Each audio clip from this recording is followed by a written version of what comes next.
I decided to go for a bike ride. It was a nice day, and as I got to riding the bike, I found out I had a low tire. So I stopped at the Ohio station across from the post office where McDonald's is now, and to pump air. And I had noticed lots of vans going down Main Street and turning out Lincoln. I didn't think much of it, and two former students were working at the Ohio station at that time. So I was asking them, what's the deal? And they said, well, there's a KISS concert. And I was just a young cop at the time. Well, I remember the chief telling us that the musical group KISS was coming to Ohio Northern, and we were going to be part of a security team to just typical, just like basketball game security. A little to our surprise, it was going to be a little bit more than that. At that point, a van pulled in. And it was, one of those psychedelically painted jobs. And a guy got out asking for the restroom. Well, when he opened the door, there were two girls in there in various states of, they were changing their clothes. Well, this perked up the two young fellows that were there at the gas station.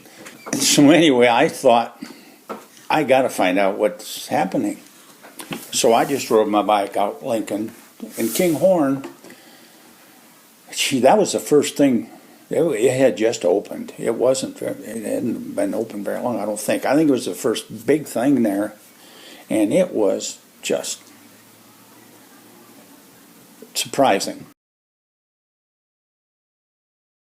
I went straight there. I was way early, 2-3 hours early. Looked like they were setting up chairs.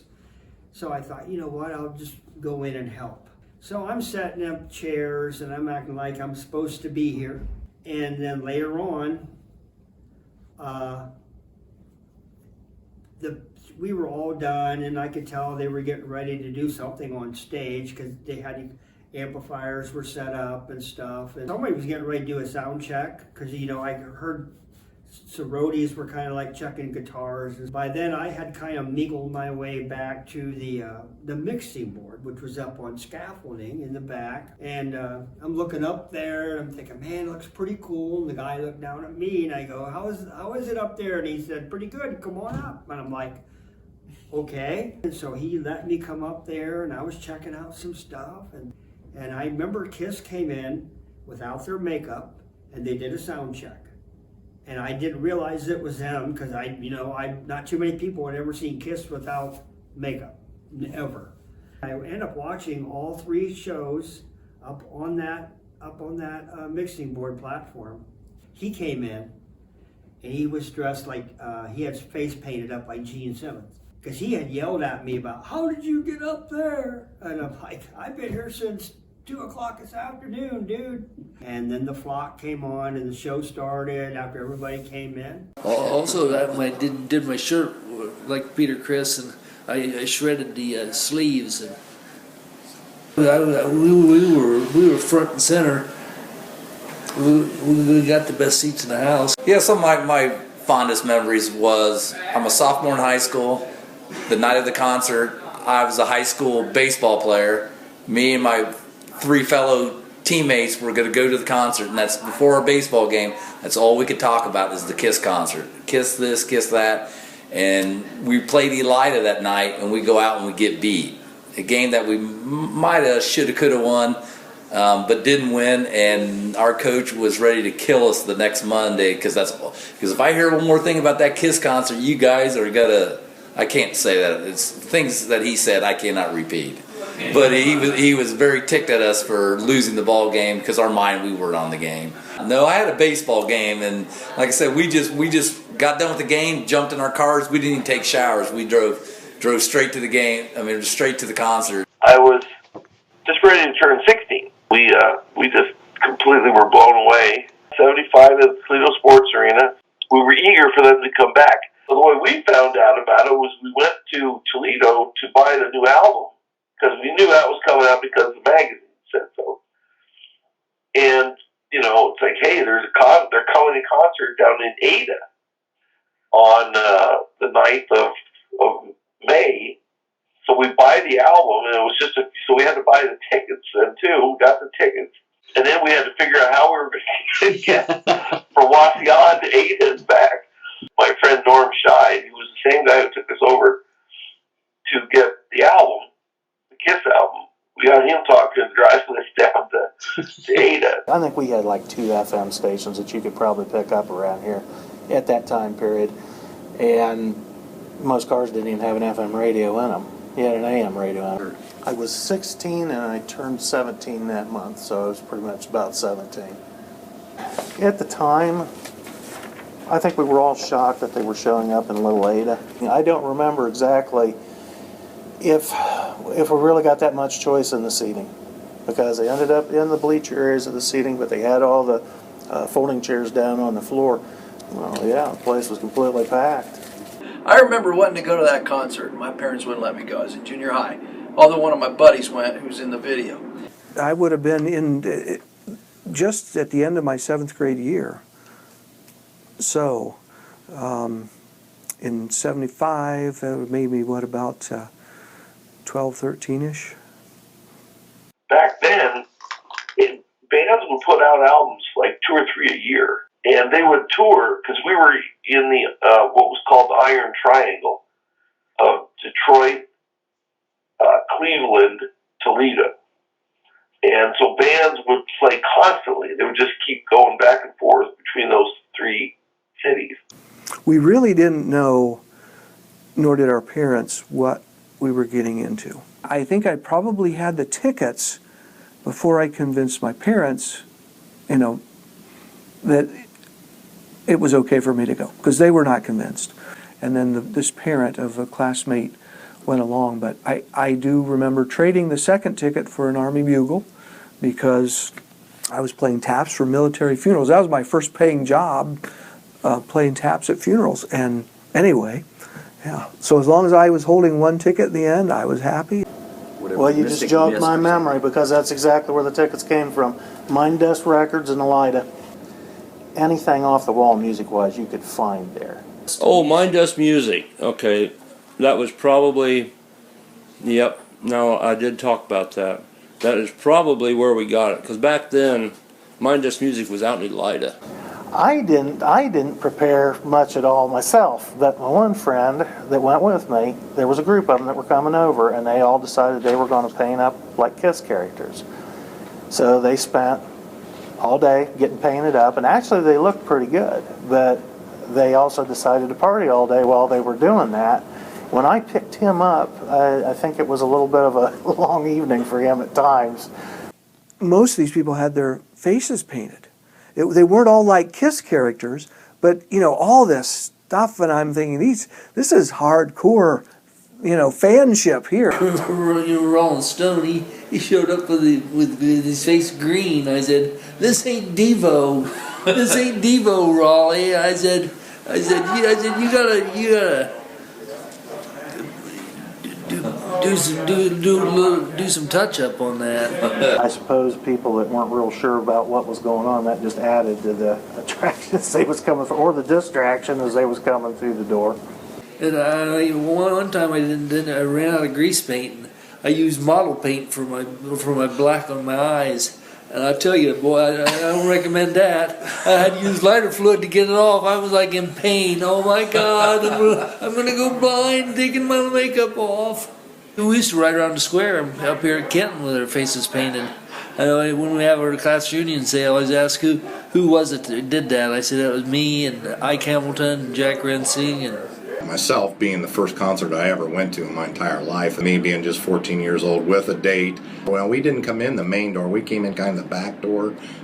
We'd been the southeast door of the Kinghorn Center at that time, because we didn't have the field house. So we came in that door, and I think that's where a lot of college students came in. And the main doors out by the flagpole off the parking lot was where the main door was, and they were actually checking for alcohol and stuff at that door, but I just don't remember that being the case at the back door, and I think they weren't prepared for that.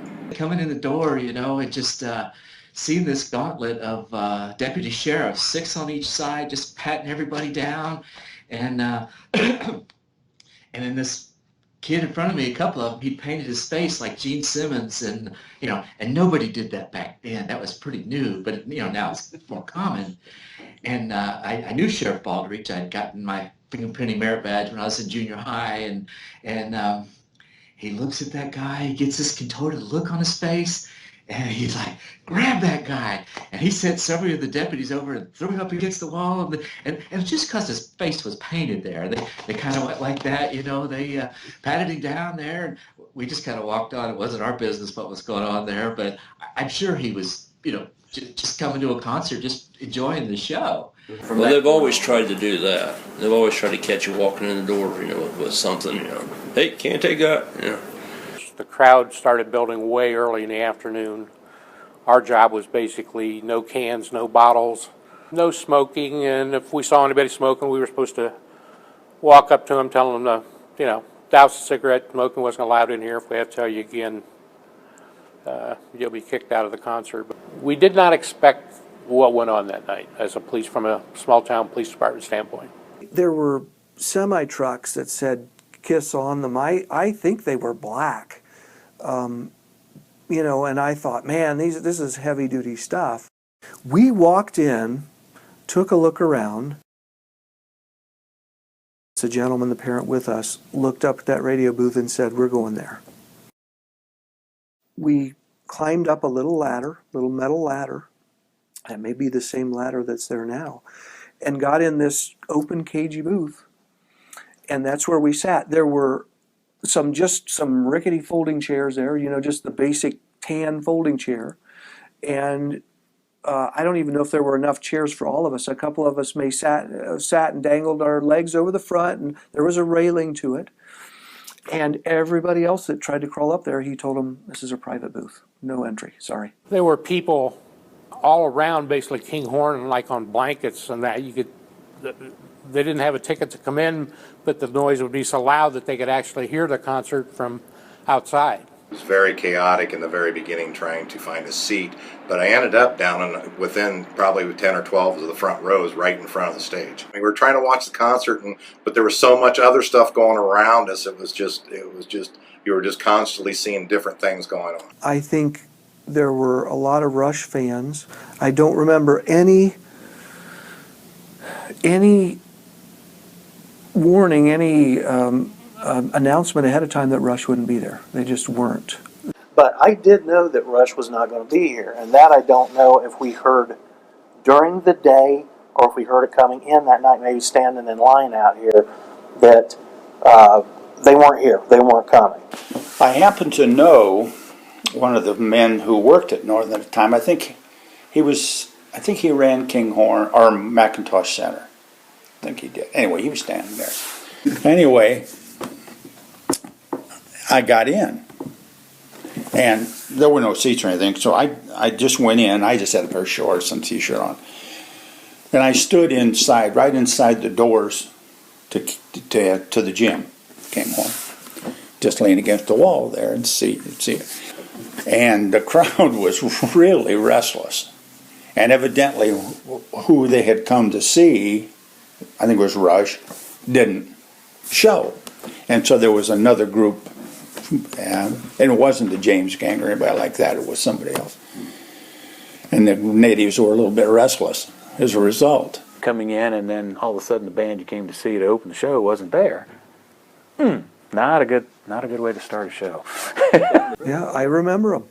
There's a big organ type, I don't know if it was, one of the old Hammonds, but it was like a rock organ. There was a violin player, an acoustic violin. I just thought that they were one of the warm-up bands. I was like, okay, they're a warm-up band coming out, that's all this is. Kind of a little esoteric in their approach with their instruments and the music, and I do remember them. The flock was mellow, and the people weren't ready for mellow to begin out, but I liked it. I really liked it. James Gang took you up to the next level. Walk away, Funk 40 now, and all that. James Gang actually reversed the the direction that, I say, the flock maybe had taken the show. The show was going downhill, and at that point it turned back around and started going uphill pretty rapidly. But it was turning into more of a good rock concert at that point, because there was a lot of uneasiness, maybe. You know, these guys were kind of the typical cool. There wasn't anything put on. They were just in jeans and T-shirts, but had the long, you know, shoulder length, a lot of that 70s hair, I think. And But then James Gang came out, and especially for those of us who not only had seen him in Toledo, but had purchased their album, really liked it. Really liked it. I recorded the whole performance of the James Gang. So you hear us talking and yelling and cheering and singing over badly over their song. just a garage band that was really good enough to be in front of thousands of people. Yeah, we're just going to come out and play music, and we're cool, and you're going to know it. And when the James Gang played, when they finished up, they had an American flag, and they threw it into the audience, and Mark got the flag from James Gang, and he hung it up in his bedroom. Comes crawling out like a military crawl across the stage. He had an army helmet on, had a little American flag, and he has a 6-pack of beer. I don't drink beer, but it's red, white, and blue was Pabst or something, you know, American color canned beer, and holds that over, and you know, right away 6 people grab those. And in my checking the tour bus, and I happened to walk up inside, and as soon as I walked in the door, I got the pungent odor of marijuana, which typical motorhome type table there was an ashtray, and I think there might have been some beer bottles or some other stuff around, glasses, and in the ashtray was a pipe. So I picked up the pipe, and it had a pungent odor coming from it, and I thought, well, you know, it's marijuana paraphernalia, and it's in plain view. Young officer, I just picked it up and put it in my pocket, and it was on display at the police department for years, and was finally going to be destroyed or thrown away, and I saved it from the trash. But it was kind of fun through the years that we would always point at that pipe that was on our display board, that was the pipe taken from the Kiss bus at the concert here in Ada. And what I saw mostly down in the crowd was every once in a while you'd hear bottles breaking, and it seemed like people were slamming bottles to the floor after they drank them. So there's your, you know, security. I'm sure they tried to keep that glass out of here. And you could hear, I think, glass hitting the floor quite a bit. The air was very hazy, and from who knows what, you know, reasons, but some of it was their fog and all that. well, people were smoking, and initially officers would tell them to go put it out, but then the crowd would get booing and all that at the officers and trying to get through the crowd as large as it was. And finally it was just, you know, it's going to happen, so just let it happen. Let's get it over with. And I do remember a lot of marijuana being openly smoked in the venue itself, and me being just 14 years old with a date that I had brought to the concert with me. Back then, for the good or the bad of it, we all smoked cigarettes. It's 1975. All the teenagers are smoking. Anybody in their 20s is smoking cigarettes. When we came in here, I'm going to say that there wasn't one person who ever thought about walking back outside to smoke a cigarette. So I think the cigarettes got lit up first. And a little ways into it, then the odor of the cigarettes changed pretty drastically to the point of where you probably couldn't breathe in here too much, and you might as well have been sitting in a giant bong in there, because that's what it was. Yeah, because you could go to concerts back then, and, you know, you just walk into the place and Everybody that walked out of there that day probably had a contact high of one sort or another, because it was that heavy with the smoke in there. They put their cigarettes out on the basketball floor, and they had to refinish it. You know, the noise was just so bad. The crowd was getting kind of, well, it wasn't like going to the Liberace concert up at Lyra. It was entirely different. It was just more rowdy. People were passing cigarettes back and forth. They were, you know, smoking. The odor, when you're right down at the stage, the band was very loud, pyrotechnics, and let's just get me out of here. There was some officers that were trying to settle one group down, and I know the sheriff got hit in the head by a beer bottle. We'd take cigarette butts and put them in our ears. But had we known, we'd have probably had earplugs. And you could probably go in and pull people out and anger the crowd, but there was, let's let it happen and let's get out of here, you know. And it's maybe taking that kind of attitude, I think, probably saved more problems in the long run. The roadies, the work those guys had to do, not only to set the thing up, but to rotate. Like, you had 3 bands here. We set up in the bleachers during the Flock and James gang, and after the James gang got done playing, everybody down front just sort of left. And I just slapped my buddies. I said, "Let's go!" And we virtually walked. It was almost like it was a free ticket to be right on stage, the best seat in the house. And we, you know, in those days they didn't have barriers, and we were right on the stage. Then the lights go out, and there was one very dim blue light at the back of the stage. So you could just see shadows on the stage. And the guy makes the entrance, makes the intro, you wanted the best, you got it, here's Kiss. And, the lights come up and the band starts playing, and I think they broke into Strutter first thing, if I remember right. But they knew the audience was just going bananas. And I remember this clearly, that everybody was just dumbstruck. And, there was a group of us that were just going bananas. We're up on our chairs. We're jumping up and down. We're yelling. We're screaming. We're rocking out. We're having a great time. Their appearance immediately caught my attention. And I thought, that's unusual. A rock and roll group looked like Kabuki. And then they fired up their flamethrowers, And I was lucky enough, I was pretty much right, I was right on stage in front of Gene Simmons, and it was amazing. It was like a god there. Gene Simmons blew fire. It singed my eyebrows. They had some huge gas burners that would belch flames and just kind of rise. And I remember toward our side of the stage, there was a girl up just kind of swaying and dancing with music. These speaker stacks would get progressively smaller as you got toward the treble side at the top. And she's on this speaker stack and just dancing, and all of a sudden these flames belch up, and I just see her hair. I see about 3 feet of flame, poof, off the top of her head. She jumps down off the speakers, and I never saw her again. So I'm assuming that 70s hairspray. When I later found out, to my great surprise, that it was in Ada that Kiss was the first time they ever played rock and roll night and party every day.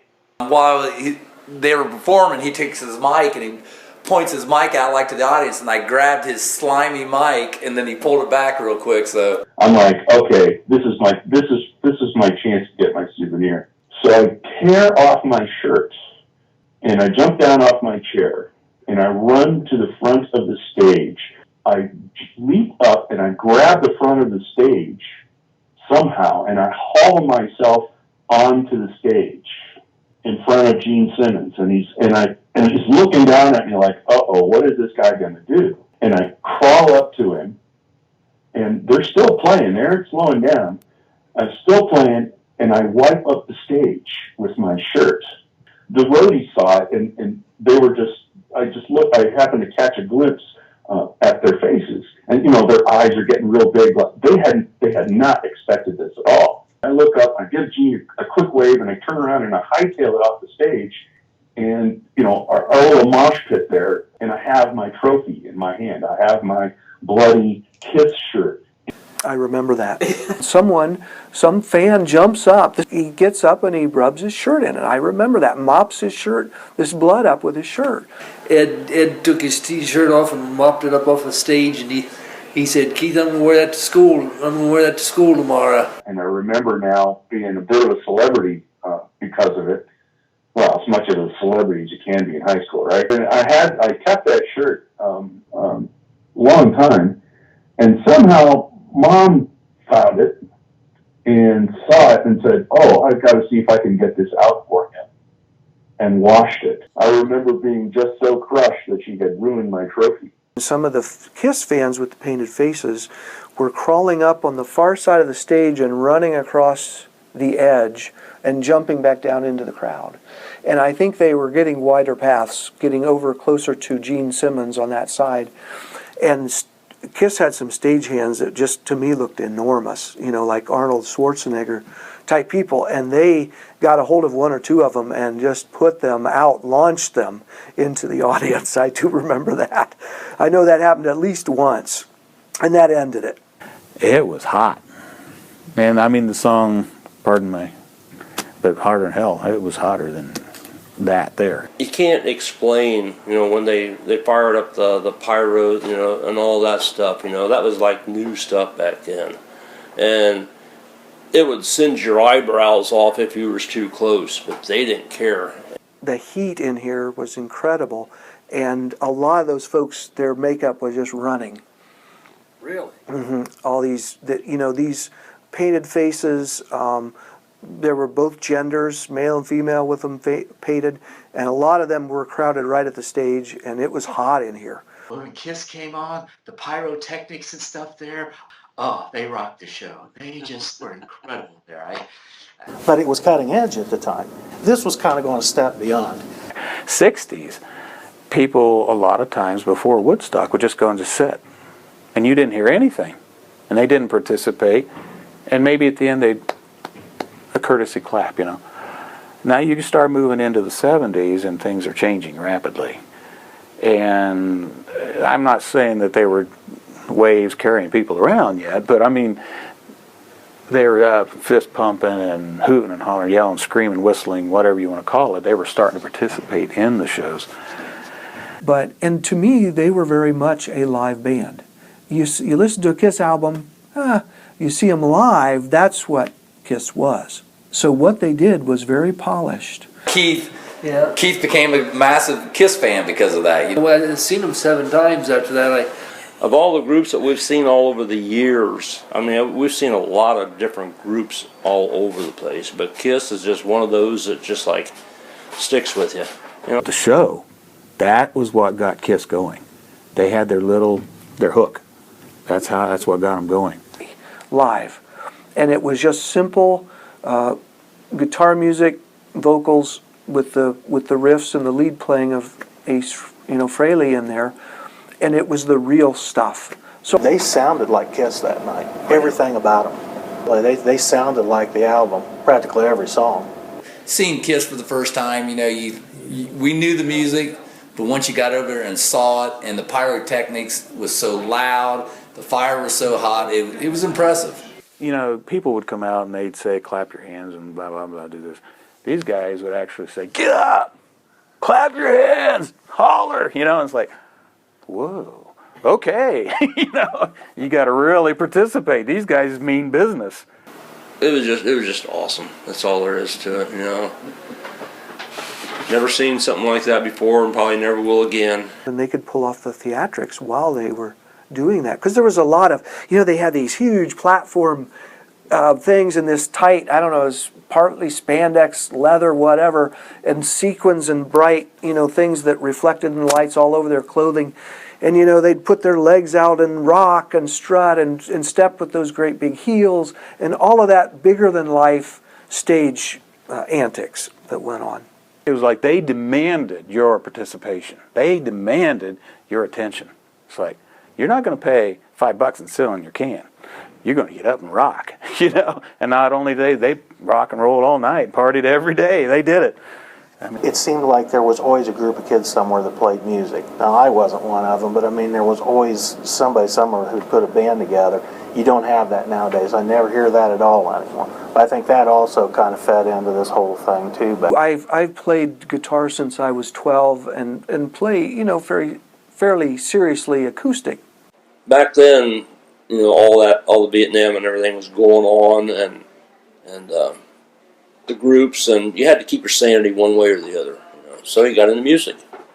I see those influences from the 70s and that rock music in my playing even now. Really? Yeah, it's made me a more well-rounded player. Oh, I played bass. We had a little band going on. Oh, yeah. Me and a couple buddies around here. We played the hymns. Hymns? Hymns, H-I-M-Z. Oh. Oh, yeah, yeah. I hope you don't drag nothing up on that. I'm going to look. Even the guy that went with us to the Kiss concert, he played drums. Huh. That was Bob Hoppe. He played drums, and Jerry Lorber played guitar, and Tom Mustang played guitar. Oh, yeah. Oh no, I played guitar. There's not ever going to be a concert like that here ever again. I know the band. I used to know the bands. I knew who was in the band. I knew what labels they were on, and I knew the names of the songs. All right, but I listened and I was a big drummer fan back then. I played drums, so I listened to the drum kit, whoever the drummer player was, and then the other instruments, and then how they blended. But he got to see Kiss, so that was really the main one that we wanted to see there. I didn't go to a concert again for a lot of years. I guess that's might be what a Kiss concert was all about. I've never been to one. That's the only one I've been to. So After the concert that night, a young man breaks through that window and just kind of smashes through that door into her living room. She's sitting there watching TV and is just horrified. My cousins, there are three of them, were upstairs asleep, but he is talking about spilling his blood and freeing his soul, and he started banging on walls in her living room. There were places in her walls with these big asymmetrical holes where he'd beaten it clear down to the board, the lath board behind, blood around it. He'd cut himself getting in. He knocked out several holes in walls in that living room and then moved left into a kind of a sitting room, did the same. She said, I remember my aunt telling us, I'm just in a panic. She said, there's a piece of driftwood there, there's a baseball bat. I pick up a pillow and start, beating him on the back from behind, yelling at him. She said he didn't even know I was there. And so he knocked several holes in the wall in the next room, kicks a window out, and he's gone. And out he went. No, she did not see the concert as a positive thing. And then, of course, my parents see it as less positive after that as well. Dr. Meyer was very conscious about public image and maintaining the proper type of perspective for a place like Ohio Northern University. And I don't think that a musical group like KISS would fit into that way of thinking, that what he was interested in promoting. As the way things transpired, I think he was quite shocked as to the type of concert it turned out to be. He was not happy at all about the concert. But people were saying who had come in contact with him, and the subsequent statements that we would not have another concert like that on campus. The night of the concert, we took a ride out here. We were on Lincoln Avenue. We turned off on the street here just in the sports center and drove up to the Circle. And right at the Circle, at the intersection, there's this Volkswagen van sitting there with the big sliding door open, and some guy sitting there like this. He had a Confederate flag behind him, and he looked like he was just way out of it. And I remember my dad saying, "See, now that's why you're not going to this concert." 1977, America. Doobie Brothers from 78. Jethro Tull from 1978. Sports Arena Heart from 78. A lot of 78, you notice that? Ooh, 77, Doobie Brothers at Bowling Green. Boston, yeah. This is Styx from 78. Rush, I finally got to see Rush from 1981 at Cobo Hall in Detroit. Memories, man. Another Rush. A lot of times I'd write who was on there. Like there's Pat Benatar. I wrote it on this one. Blossom Music Center. Journey at Blossom. Point Blank. They opened for him. Now there's a deviation. A lot of people go, why do you have that? Randy Springer, Mind Us Music Again. Said, you want to go see Miles Davis? I said, who's Miles Davis? And the Rolling Stones. Cobo, or not Cobo, that was Silverdome. So you just tell me when you want me to stop. I just